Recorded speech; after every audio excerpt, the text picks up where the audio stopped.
Hello, this is Jam Master Daniel 96, and in today's video, I'll be reviewing Star Wars Crimson Empire by Mike Richardson and Randy Stradley, so let's begin.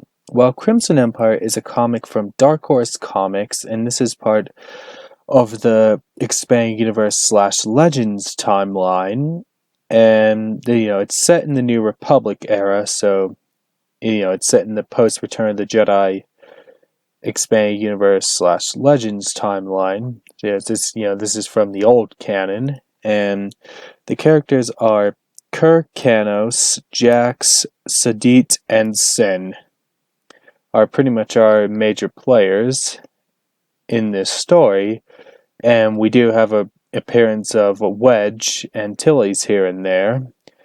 And Kur Kanos is a former royal guard of Palpatine, so he was one of Palpatine's royal guards, and Jax wants to take up as the new emperor, pretty much, of the Empire after Palpatine's death.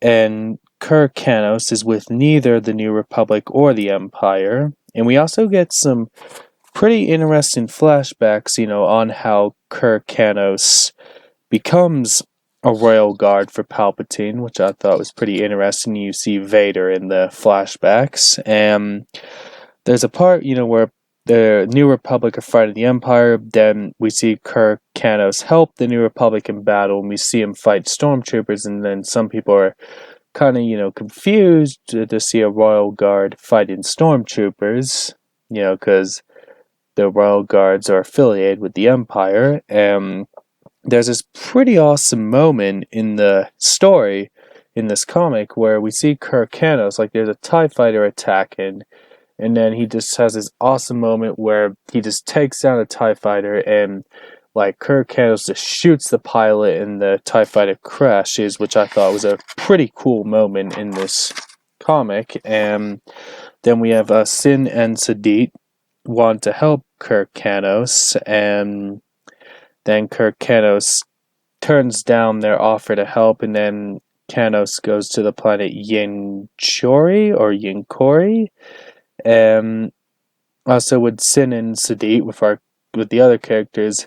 Sadit is a Trandoshan looking character, and Sin is a human female character with red hair.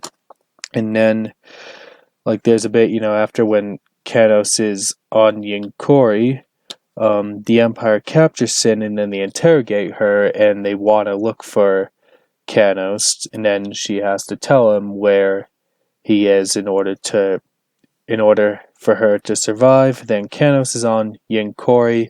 Then we see Kanos and Jax have a fight, and then Sadit and Sin come to his aid, and then they try to, go to rescue Kanos, and then Sadit and Sin want Jax alive for information on the Empire, and then Kanos ends up killing Jax, and then both Sin and Sadit wanted Jax alive because, as I said, wanted the information, but Kanos wanted Jax dead, and Kur Kanos, he didn't want Jax to replace Palpatine, and that's, pretty much how it is. And Kanos is, pretty much was loyal to Palpatine, and when Jax and Kanos have the fight, Jax tells him, to move on because Palpatine is dead.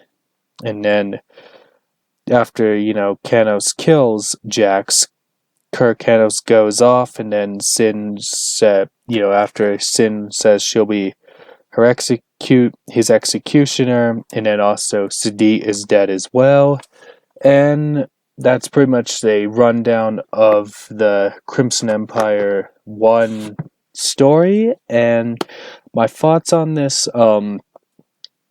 comic. I thought it was a pretty good read, and I definitely would recommend it, and definitely it's got some pretty good action in this, and I definitely, as I said, would recommend it. And that's pretty much all I gotta say in this comic. And then another thing I'd like to add, I thought the character of Kur Kanos was a pretty interesting one as well, on how like how he was a former royal guard of Palpatine.